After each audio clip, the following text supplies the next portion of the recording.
Morning, everyone. So this video is really just like an update of what's going on in the ninth age world around here, and kind of I guess what's coming up in the next couple weeks. So I know I haven't been posting many videos. I had a Mad Gets video that I had up, and then I realized even more rules that were not what I thought they were. Nothing too major, so I just took that down, and maybe I'll do that again in the future and actually have the right rules for what they do. But other than that, I really haven't had too much to talk about because we have the Gauntlet Finals going on, and my team's in that, and we're playing our last round this week. We are in first, so I think we just need to win the last round or at least tie it to win the tournament. So that'll be exciting. I am playing another Scourge against another Scourge with my Orcs, so we'll see how that goes. We have the Gauntlet Open going on at the same time, 26 teams in that. It's not my team's like in the middle. I got crushed last game with my stupid Warriors list. Um, it was kind of funny, but because I made a bunch of charges turn two, and then all my stuff died when I charged, and I was like, oh, this sucks. Um, and I actually don't like that list. I will say, we have the Dark Elf book is coming out in a couple days, so when that comes out, I'll do a review of it. I've seen rumors, I've seen stuff, so we'll see what actually comes out. My first impression of what I've seen is it's cleaner, or at least in my view, it's cleaner than the first ID book was. But I also might have kind of a jaded view or whatever view because I actually like Dark Elves and I used to play them for ETC and stuff, so I want to like them more and I'm more interested in them. When ID came out, I kind of didn't give a fuck. I just was like, whatever. But ID did have a lot of like the Bastion rules and all the incendiary and all these like weird mechanics.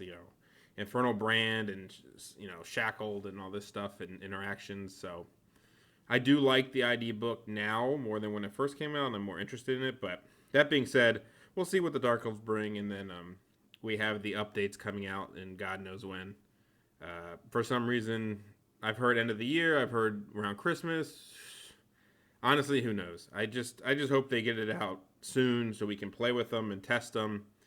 Uh, I don't know everything that's going to change, but I'm pretty sure there's going to be a pretty massive shakeup in the meta because of it. I just want it out sooner. I mean, what could they be doing? We're all stuck at home, so whatever.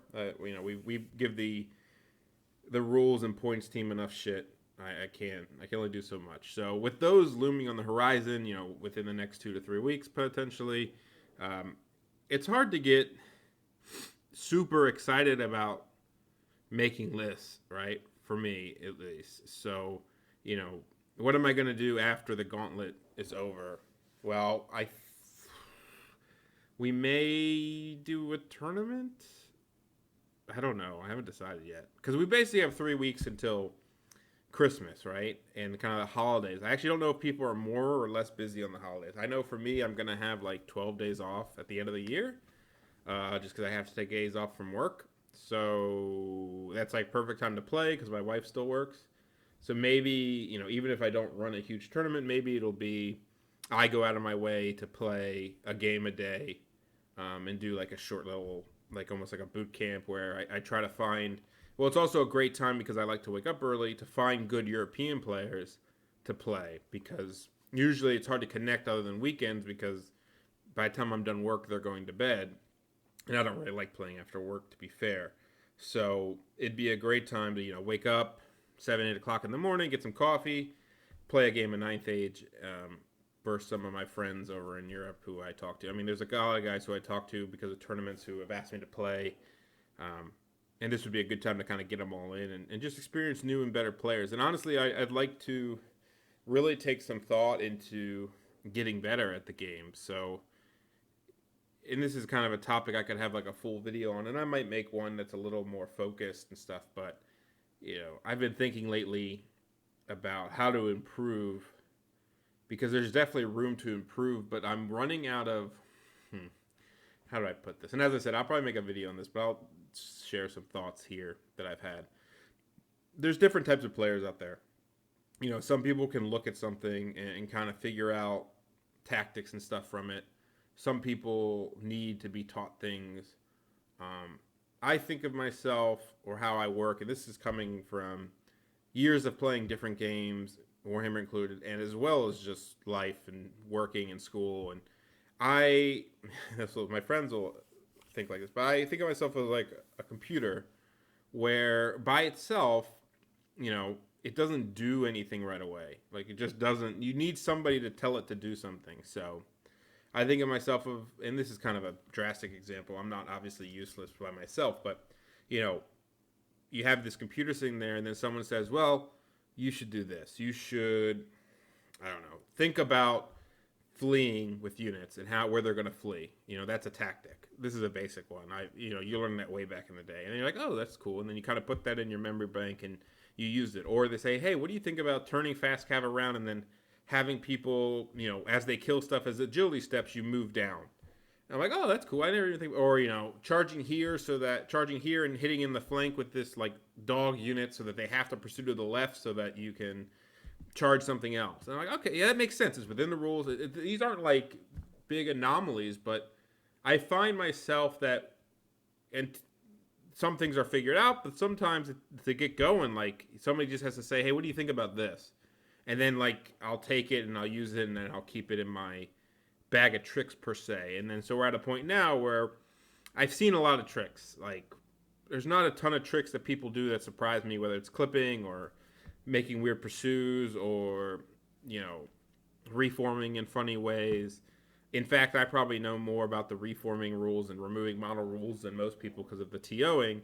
And there's a lot of little situations you can actually abuse. I don't like to use abuse, but I think there's a lot of opportunities to outplay people who don't understand how some of these rules work and what you can actually do on your end.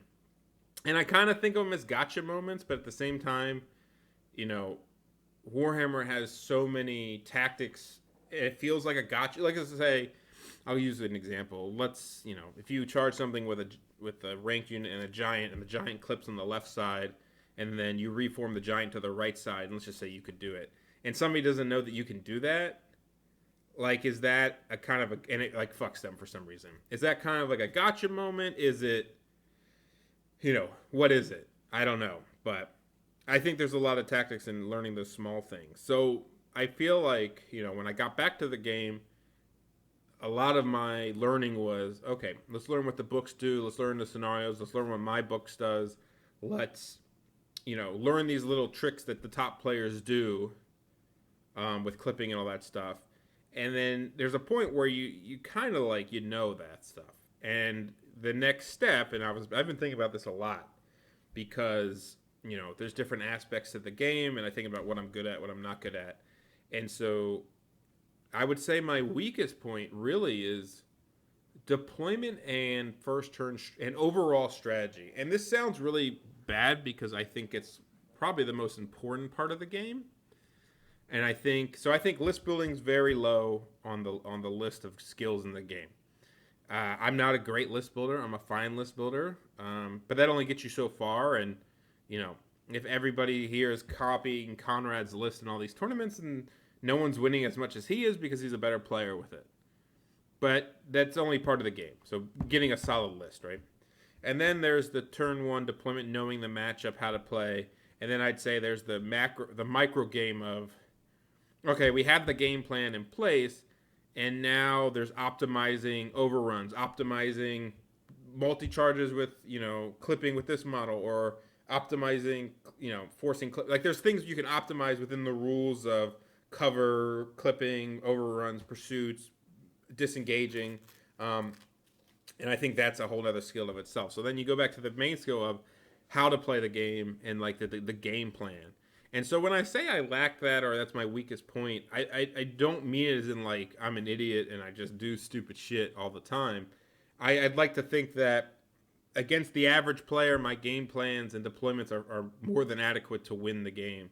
It's just at like the very top level games I play, I sometimes feel like I'm like, oh, why did I deploy like that? Why was this my plan? And I think some of this comes from playing the matchup. And I guess I could have made a whole video on just this topic now that I think about it. But there's this idea of playing the matchup for what it is. You get at the table, and I've been on some team tournaments with some very good players, and the way they approach this has been very interesting to me. Where they just say, "All right, they put a matchup in front of you." In my head, it's how I start with how do I get a 20? Is it possible? And kind of work backwards on how do I crush this person or this army, and like can I? And that's okay. But a lot of some of the top players I talk to are like they just realize that they're like I can't. I'm getting a 13 or less. There's just nothing I can do unless he makes a big mistake. Given the shooting and the scenario and the deployment, just don't expect a 13 or more above me. Maybe it is a bad matchup. Maybe it's but they play to that score. They don't care if they don't win or not. They want to win. They want to get as many points as possible. But to them, the game has gone from like a 0 to 20 game to a little tighter band of like, and obviously things can always happen. But they say, they just realize that they're not getting the 20. And they play within the realm of like, what can I do, right? So if you go into a matchup and there's a 5% chance that if you run at everybody, you run at him, you're going to get a 20. But there's a 95% chance you're going to get a 0. Or you can play the more defensive strategy, we'll say quote unquote the right way, and it gets you, 8 to 12 points depending on how it goes and what you do. They play that game, even in singles events. And I know we're playing a lot of teams now, but they do it in single events too. And I actually think I like that. It's hard for me to do, and we can say, in a single event you want to win, so you have to take that 5% chance, but I don't necessarily think that's true. I think it kind of gives really bad information to both players, especially like in practice games and in general, right? So if one meta plays in this world of we're going for it every time, this 95 versus 5% chance, and usually that kind of numbers or thoughts are very skewed. Like no one really realizes that, right? So a perfect example would be I have a super defensive army that shoots like crazy. Maybe it's dwarves or something, and everybody just runs at me. They just runs at me, and I'm just like smoking them. I'm like, oh my god, you charge my big block, I shoot you with my cannon, blah blah blah, and I get like 15 pluses all the time. And then I start playing good players who don't do that, and they like take the objective and run away, or they kill some of my units, take the objective, and they get a 12 or 13. I'm getting 7 or 8, and there's nothing I can do because my army just isn't fast enough, and I'm basically playing their game of, and I basically built my army essentially, I built my army so that the other player can't win big. But neither can I because they're not going to come into me. And I think, when you go to a tournament, there's a lot of, you want to talk about luck of like dice and stuff like that. There's a lot of luck in the matchups you get. There's just some armies that are very difficult to win big off of. So our first round of the open event, I looked at those lists and I was like, man, they're just like, I've seen 6 of us play games. 6 of us have played games. Well, there's 7th one. But in the first 6 games my team has played in the open, I think 5 of the games, one of the players was in the corner and the other player was running at them. And twice it was us in the corner and 4 times it was us running at them. And it's just like they're playing, like we're just playing this game of like, do you want to come at me and rush me or not? And they were more than willing to kind of take like the 10-10s. And I think sometimes you get teams, especially depending on the teams, where it's like just guys that are like, fuck it, I'll go, I'll play with you. Even if it's a bad matchup, I'll go in the middle and try to brawl with you. And then it just ends up being an easy 20 or something. So, there's or the lists just force themselves to play that way. So it felt like reading some of our teams that we've played against lists, and this is not an excuse. I lost the game just because shit happens. But it's just, you're almost like, oh my god, this team is just, their goal is not to get capped or not to lose big, as opposed to the opposite, which is like crush the enemy and then take risks or something like that. And I think that happens in singles events a lot. Sometimes you get that shitty fucking defensive list that just is hard to break, and you have 2 choices. You can run at it and hope to get like a big win but risk a lot of points, or you can kind of take the safe 13 to 15 points and just say, all right, this is how it's going to go this round. I can't help that, the person next to me played random fucking McGee who just would rather die than play it right. So that's probably the hardest part in singles events, especially. I mean, it happens probably everywhere, I'm sure, but like in America, it happens a lot where you see a list doing well, and you're like, that shouldn't do well. You just have to play safe and get a 12, and the other person's like, fuck 12s, fucking, I'm just gonna go and die. You know what I mean? And then that person gets a 20, and then you're like, well, fuck me, like that sucks. And I think that's a matter of one, just people in tournaments don't give a fuck sometimes. That's fine. That's fair. You don't have to. You don't have to care about. People want to win the event. They play to win the event. They don't play to place in the event. Does that make sense? Like, if there was 10 tournaments, would you rather win one and come like, I don't know, 10th in the rest, or would you rather like come 5th in all of them? That's an extreme example, potentially. I don't know. Most people would rather win one because for some reason they win one event and they think they're the god of something. It's like some backyard brawl with, some no one good is there. And it doesn't matter, right? Consistency actually probably is better. And I know, like in Poland, consistency is better than winning one event because and I learned this early on because they would have when they had live tournaments before Corona. I talked to some of the players that I knew. I said, "Oh, how's it? Are you going to win this event?" Just trying to excite them up. And they're like, "It depends." They're like, "It depends on the matchups." Like they basically just admitted that sometimes you don't get the pairings to where you can get the 20 points you need to win, and you have to take the 13s or the 15s, or a bad matchup where you get like an 8 to 10. They're like, shit happens. But they really try to maximize their placing over their just like single game trying to win that event. And we had a discussion internally, about what's the best way to practice and play, and does it do a disservice to play the other way? So if you're given a game, me versus Army X, I guess if it's a new matchup, there is always something to say where you just play the matchup like how you feel or aggressive or whatever, and just see how it goes. And then I guess the takeaway from it has to be, is it, can you take away from the game to like, oh, I shouldn't go aggressive on that, it's too risky?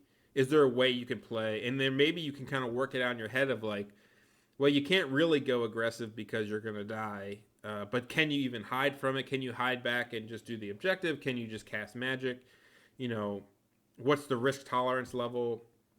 And I think, the other way is, because this is probably what happens a lot more, is somebody rushes you 20-0 it, and then you go, oh yeah, this is a green matchup, 20-0, 15 plus easily.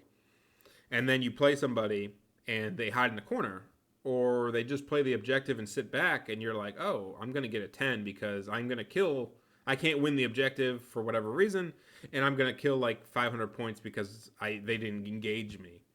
And that kind of, which is the right way to play it, I'm not sure, but, I think there's a lot of harm, especially data-driven people who all only care about results of games.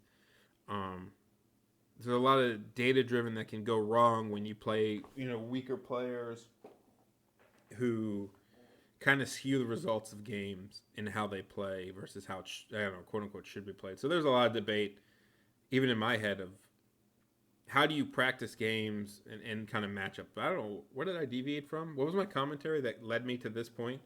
Oh, yeah, it was that I don't have as better, amazing game plans. I need better game plans, especially for some of the harder matches, because I do think in that terms of how do I win the game, not what is reasonably expected of me.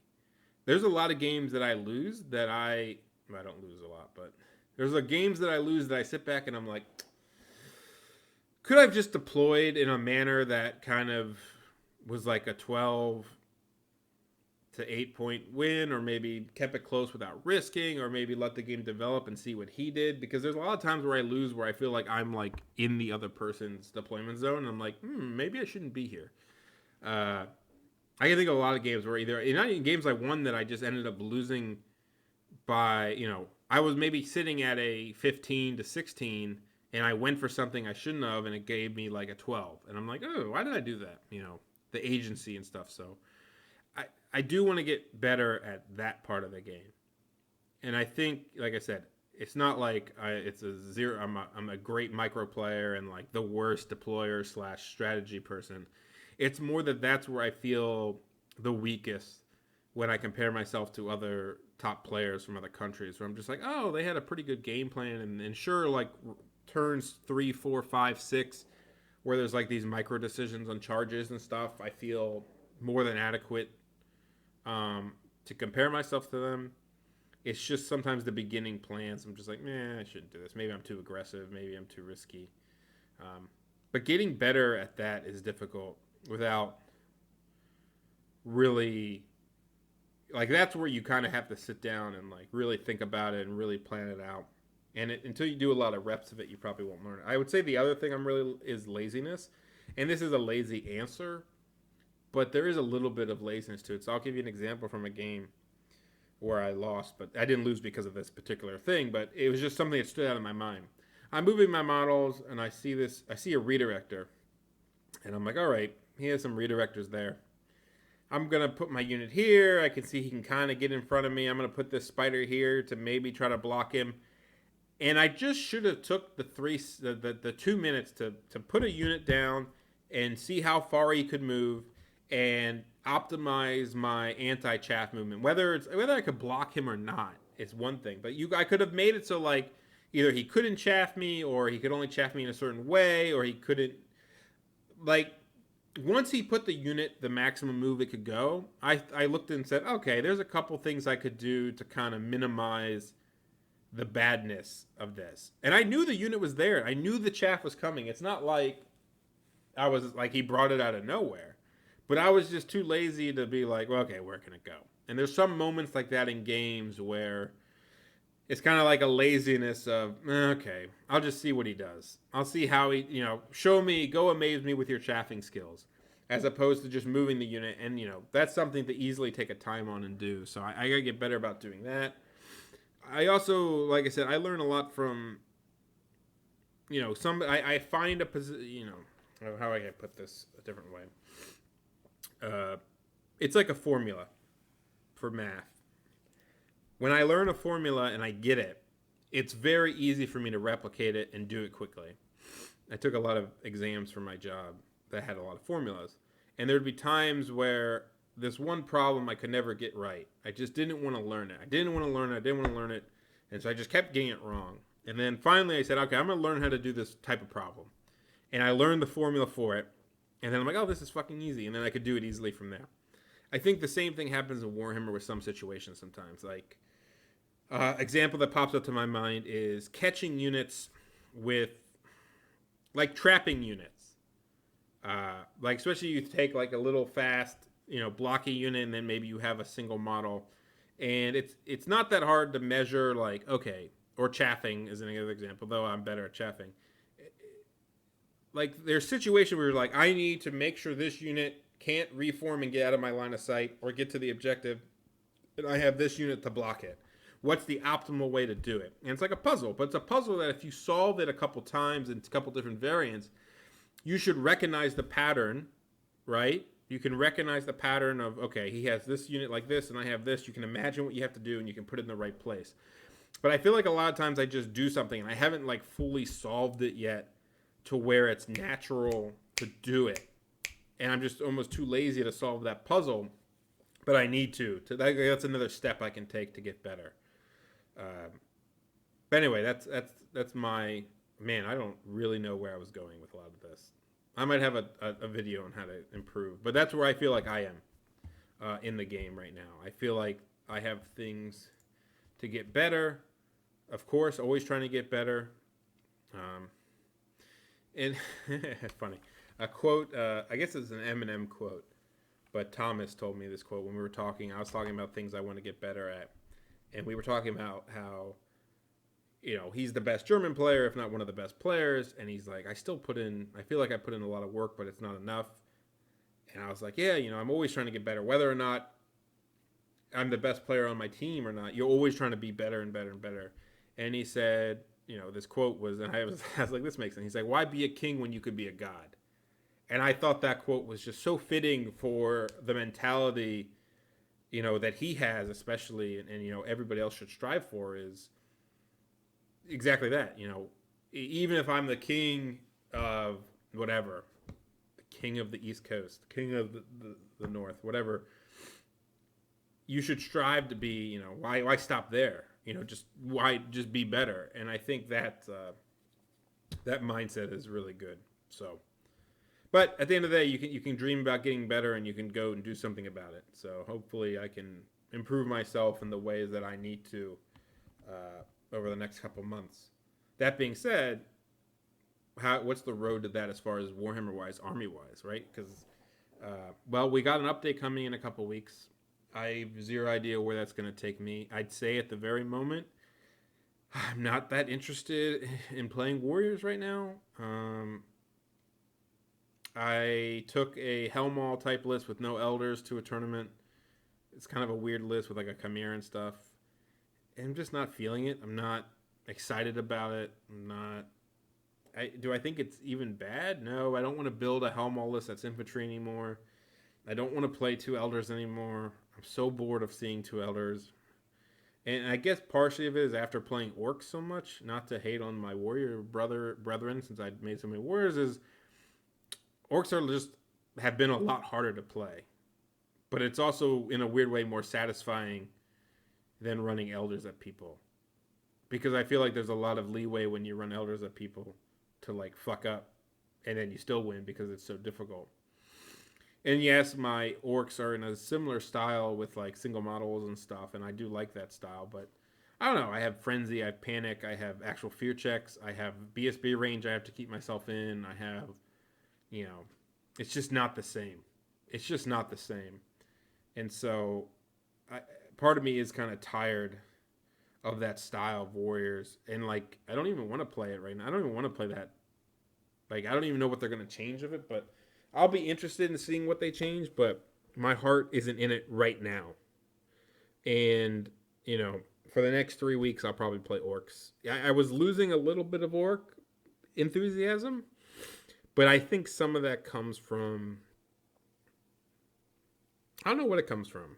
I think because I've been playing a lot of tournament games, period, I haven't really played a fun game in a while. Not that actually matters. But, all the finals games are versus very strong armies and opponents. And it's just like, they've been even, I've played 3 games. They've taken a long time. Very intense, very close. I was very close to losing and I won. I was very close to winning and I lost. And it was almost like exhausting, but not in a bad way. It was just like, oh shit. And, there's changes I want to make to my orc list. But I don't know. Maybe I was just losing passion, but somebody said, just try new orc stuff.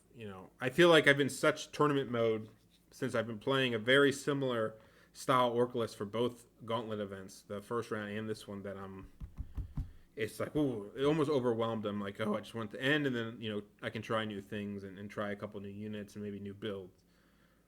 That being said, I am and I'm going to bitch about this, and anyone who talks to me about Warhammer knows I'm going to bitch about this, is that I have played enough games with that orc style of double spiders, vanguarding maggots. And I swear I have not gone first with that army in like 8 games. Like I can't. I think in one practice game I went first, and then in a game 2 where I played against Warriors I went first. But like the 3 rounds of the finals plus some practice games I've done with it, I just can't go first with that damn orc list. And it's like, it's important. Like, it's a big thing for it to go first, potentially, because I have, chariots to create space. I have a vanguarding fanatic unit, potentially. I have vanguarding spiders to kind of get in your face. I get off the back line so my damn units have more space to work. And maybe that's why I'm not loving the chariot unit as much, is because I don't go first. And so people run up on my chariots and kind of put me where I can't go create a lot of space with them. All I'm saying is I want to go first. That's all. I just want to go first and vanguard at people. I feel like my vanguarding unit is just for the leadership or the BSB range at this point, because I never go first. But maybe if I go first a bunch of times, I'll love the army even more. But yeah, so right now I'm playing orcs. I honestly do not want to play warriors right now. And the update's not going to help them at all. Maybe it'll shift it, and maybe that's why I'm a little bit excited about the update for orcs purposes, because think of armies that orcs are maybe worse against or have trouble with a little bit. Not that they're bad against warriors or demons, but just think of the strong armies, and if they come down a little bit, that makes orcs better. But who knows what's going to come up from the bottom and be good. I've heard that Sylvan Elves might get a lot of buffs. Depends on what kind of things they buff. Hopefully they buff more of the combat stuff, less of the shooting. I don't know if I could play them. Who knows? I will definitely take a look at the Sylvan Elf book again when it comes out, because I do kind of like elves. I will look at the Dark Elf book. Obviously, I've been a Dark Elf player for a long time. I have a Dark Elf army. If they are really good and they are good for ETC, it probably is most likely that I would be the one to try to play them for America, just if I was on the team, just because, I don't know, I like aggressive, fast armies, and I'd probably be fine with them. Just seems to make sense. Which means I would leave orcs behind, but I don't know. You never know. Like I said, I'm just waiting for it to be updated at this point. We have 3 weeks. If there's a singles event, I'll play orcs. If there's a team event, I'll play orcs. I'm pretty much not going to play warriors for till the update comes out. And even then, I might kind of put them on the back burner for a while. And I'll have videos about it. I'll talk about them. I'll let you guys know what I think of the changes to all armies, but more specifically warriors. But I don't know. I just think that as of right now, they're not on my list of wanting to play right away. But I did play them for a long time, so that could be part of the reason that I'm kind of burnt out right now. But yeah, that's kind of my ramblings about where we are now. I know I'll plug Conrad starting a Warhammer League that's going to take place over a couple months, where it's like one game every 2 weeks. So that's kind of cool, just to meet new players and play.